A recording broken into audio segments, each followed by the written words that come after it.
The moment Mark Reynolds stepped into the gleaming glass atrium of TechVision's headquarters, he felt like a stranger in the company he had built.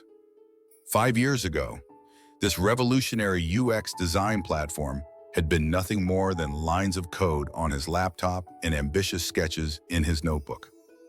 Now it occupied 30 floors of prime Silicon Valley real estate, employed over 500 people, and was valued at billions. Yet, as he adjusted his simple but well-tailored navy blazer, Mark couldn't help noticing the curious glances from employees who clearly didn't recognize him. Their expressions said it all. Who is this outsider at our exclusive corporate gala? He was used to it. After stepping away from the CEO position 3 years ago, Mark had become a ghost in his own creation, a silent majority shareholder who watched from the shadows while others took credit for his vision. His mind drifted back to that fateful tech conference in San Francisco. Ethan Barnes had approached his booth with genuine interest in Mark's early prototype. Unlike the venture capitalists circling like sharks, Ethan asked thoughtful questions about user experience and accessibility. His marketing background complemented Mark's technical expertise perfectly. Their connection was immediate, professional admiration quickly blossoming into something deeper. Within months, Ethan joined the fledgling startup, bringing his brilliant marketing strategies that helped propel TechVision into the spotlight. Their partnership in business evolved naturally into love. Mark smiled faintly, remembering their wedding 3 years ago, intimate but joyful. Right after he had made the decision to step back from daily operations, he had wanted Ethan to shine without living in his shadow, to build his own reputation without whispers of favoritism. That's why he kept his ownership quiet, becoming just Ethan's husband, the UX designer, to most of the staff. But lately, something had changed. Ethan's late nights at the office multiplied. Weekend emergencies became routine. Their conversations grew shallow and brief. Mark's gentle questions about work were deflected with practiced ease. The connection that had once felt unbreakable was fraying thread by thread. Tonight was supposed to change that. Mark wanted to surprise his husband, to remind him of what truly mattered beyond sales figures and growth projections. But what he saw across the room froze him in place. Ethan, laughing too loudly in a close circle of executives, with a tall, impeccably dressed man standing much too close. The man's hand rested casually on Ethan's lower back in a gesture that spoke of ownership rather than professional courtesy.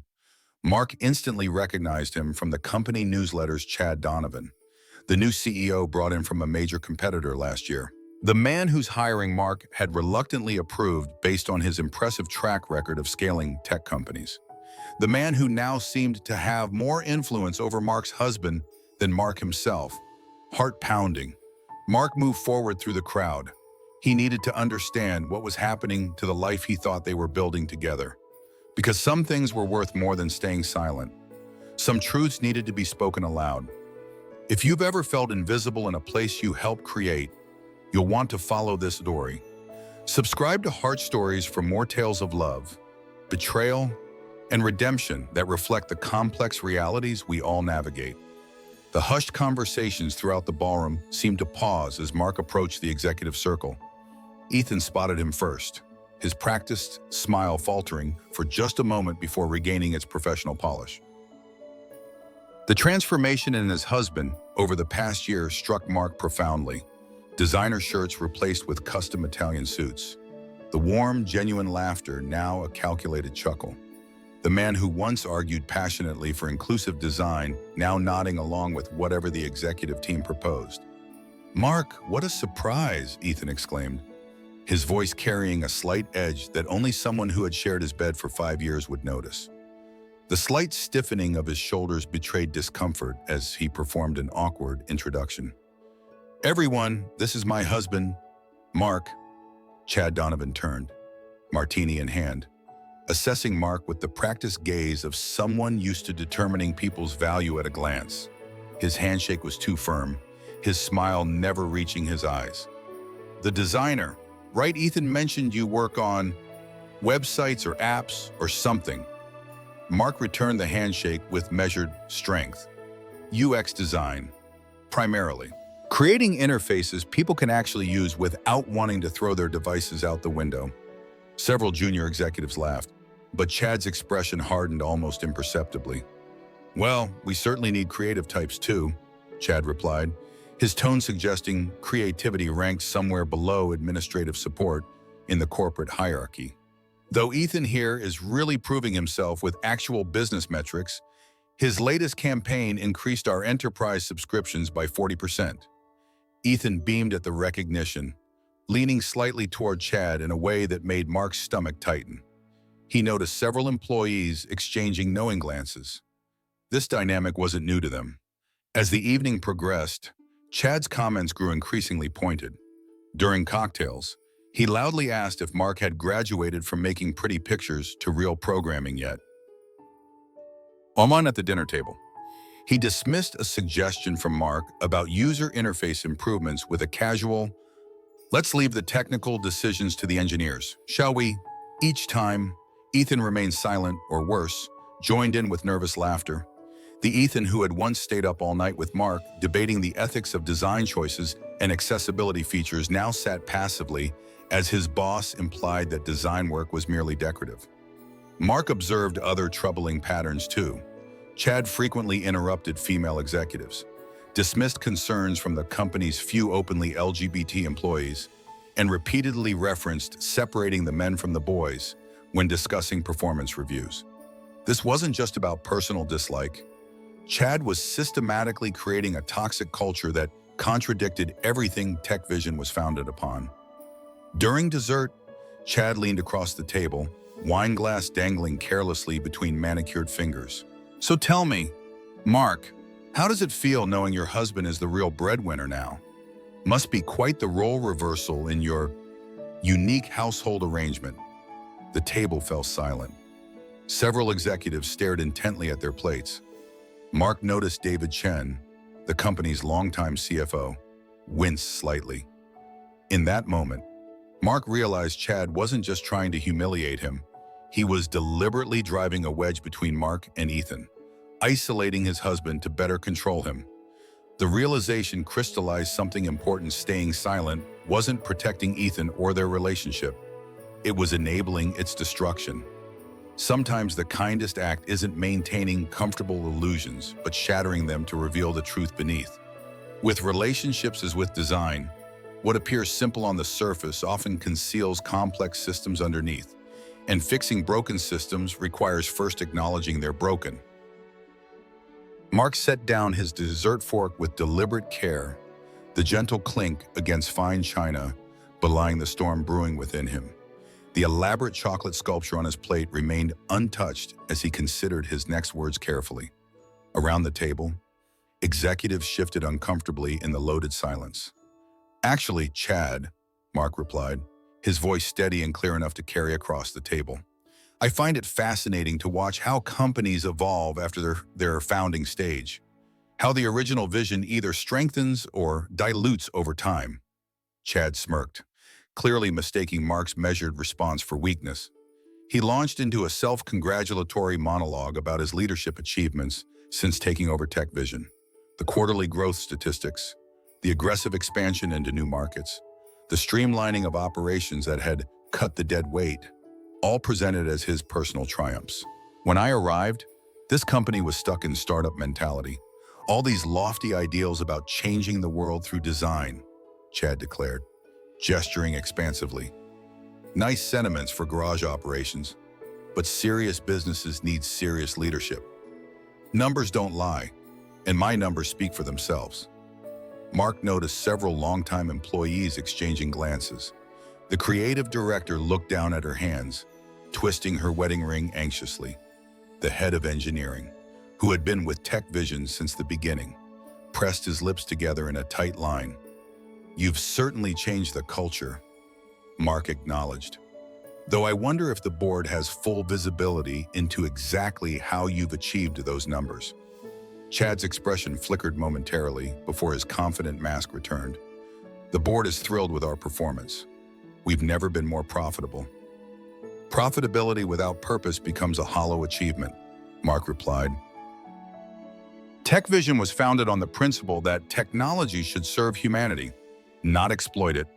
That workplace culture directly impacts product quality. That diversity of thought creates better solutions.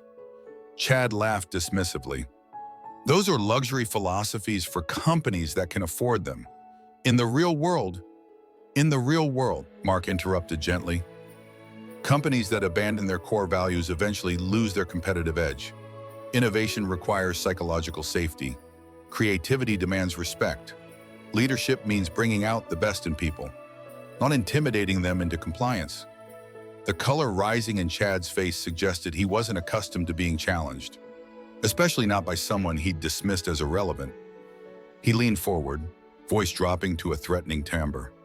Bold words from someone designing pretty buttons while the adults handle the business decisions.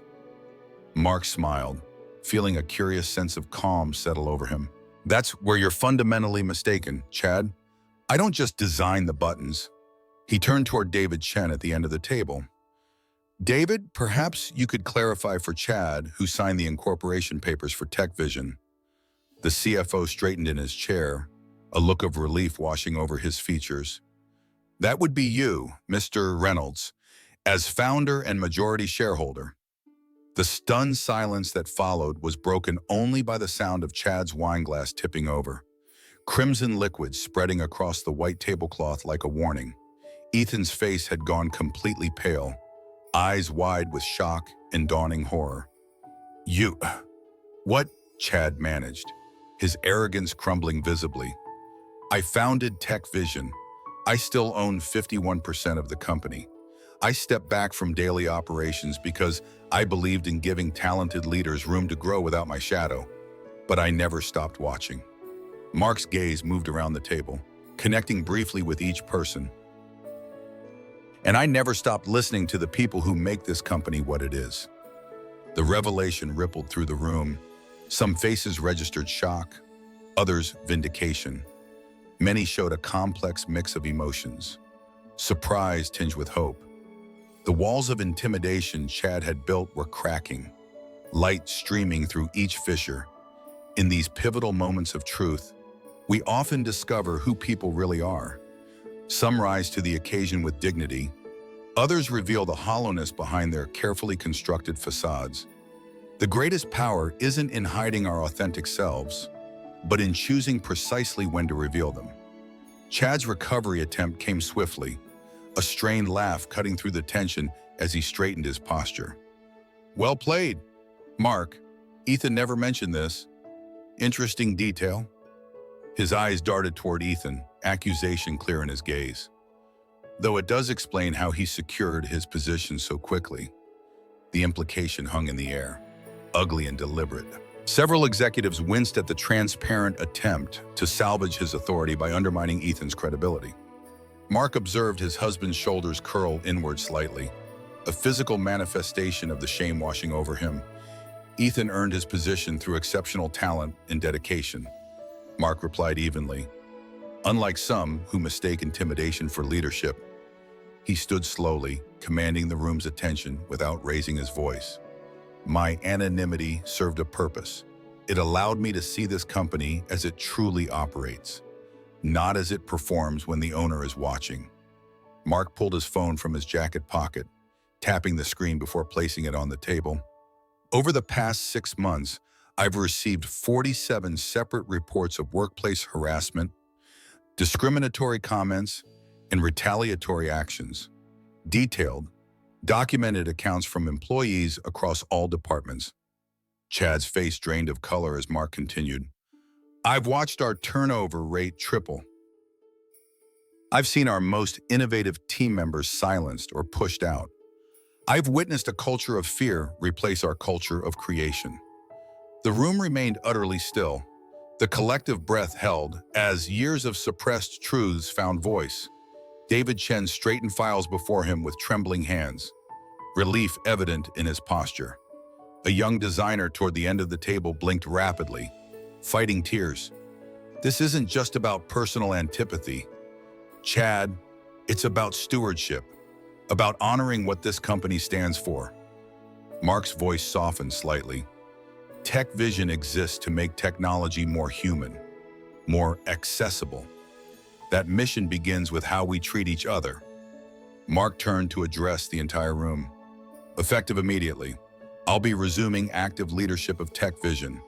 Our first priority will be rebuilding the culture that made us successful, one based on respect, innovation, and genuine inclusion. And the transformation in the room was palpable, back straightening, eyes brightening with cautious hope. Even those who had aligned themselves with this Chad seemed relieved at the prospect of change. You can't just walk in and take over, Chad sputtered, desperation edging his voice. The board approved my strategies. The numbers? The board approved strategies based on incomplete information. Mark countered.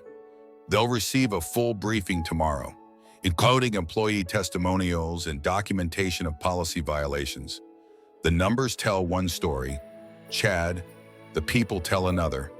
Chad pushed back his chair abruptly, the scrape against marble floors harsh in the quiet room. This is ridiculous. I have a contract, which includes clear ethics clauses, Mark noted calmly. Clauses you violated repeatedly. HR will process your separation package tomorrow. Please clear your office by noon. As Chad stormed out, slamming the heavy doors behind him, the remaining tension in the room dissolved into murmurs of astonishment and tentative relief. Colleagues who had barely spoken in months began turning to each other, the shared experience creating an instant bond. Mark finally turned to face Ethan, whose expressions cycled rapidly through shock, embarrassment, and something more complex, perhaps the first honest emotion he'd shown all evening. Without a word, Mark placed a hand gently on his shoulder before addressing the room one final time. Thank you for your patience tonight. There will be an all-hands meeting tomorrow at 10. For now, please enjoy the remainder of the evening. With quiet dignity, he moved toward the exit. As conversations erupted behind him, Mark reflected on the nature of power. True strength isn't found in dominance or control, but in knowing when to step forward and when to step back. In understanding that leadership means serving something greater than oneself. The most meaningful changes often begin not with grand declarations, but with one person finding the courage to stand firmly for what they believe. The house stood silent when Mark arrived home, the familiar contours of their modern hillside residence offering little comfort. He moved through darkened rooms, stopping at the wall of windows overlooking Silicon Valley's glittering expanse. Somewhere among those lights, employees were processing the evening's revelations, lives and careers shifting direction from a single moment of truth. Hours passed before the sound of Ethan's key in the door broke the stillness. Mark turned to find his husband framed in the entryway, tie loosened, eyes red-rimmed. The careful facade had crumbled completely, leaving only raw vulnerability in its place. Why didn't you tell me? Ethan's voice cracked on the question. All this time by letting me believe you'd sold your shares, that you were just consulting occasionally? Mark considered his answer carefully. At first, I wanted you to succeed on your own terms, without living in my shadow. Then, as the company grew, it seemed important to understand how it functioned when people weren't performing for the founder. He paused, meeting Ethan's gaze directly. Later, I needed to see who you were becoming when you thought no one was watching. Ethan flinched, moving into the living room on unsteady feet before collapsing onto the sofa. I didn't recognize myself anymore. Mark, everything happened so gradually. His hands twisted together in his lap. The first time Chad made a comment about creative types, I defended our team. Then came the hints about my future. Suggestions that certain executives weren't comfortable with openly gay leadership. Small compromises turned into larger ones. You stopped coming home, Mark said quietly. Not just physically, you disappeared emotionally long before that. I thought I was protecting my career. Protecting us. Ethan looked up, eyes shining with unshed tears. But I was really just protecting my ego. The validation felt so good after years of fighting twice as hard for half the recognition. Mark moved to sit beside him, close but not touching. I understand ambition. Ethan, I understand wanting to prove yourself. What I don't understand is watching someone demean the people who built that company, who designed the products that made everyone wealthy, and saying nothing. I was a coward. The admission came as a whisper, and every time I stayed silent, it got easier. Every time I laughed at those jokes, I lost another piece of myself. By the time I realized what was happening, I wasn't sure who I was anymore. The honesty in those words resonated through the space between them, the first authentic connection they'd shared in months. "Where do we go from here?" Ethan asked finally. Mark gazed out at the valley lights. Tech Vision needs rebuilding, not just the leadership structure or policies. Its soul, the culture that made talented people want to create something meaningful together. He turned back to Ethan. "And so do we. I don't deserve another chance. This isn't about deserving, it's about choosing who we want to be going forward." Mark's voice grew stronger. "I'm returning as CEO, but with a different approach. More collaborative, more focused on our original mission. The question is, who do you want to be in that future?" Ethan met his gaze steadily for the first time that night. "Someone worthy of both the company and you. If you'll let me try." "On one condition," Mark replied. "We get help. Professional couples counseling. This isn't something we can just push past." Ethan nodded, relief and determination replacing despair. "Agreed." 1 month later, Mark stood before the newly configured executive team. Ethan sat among them, more subdued but more authentic than he'd been in years.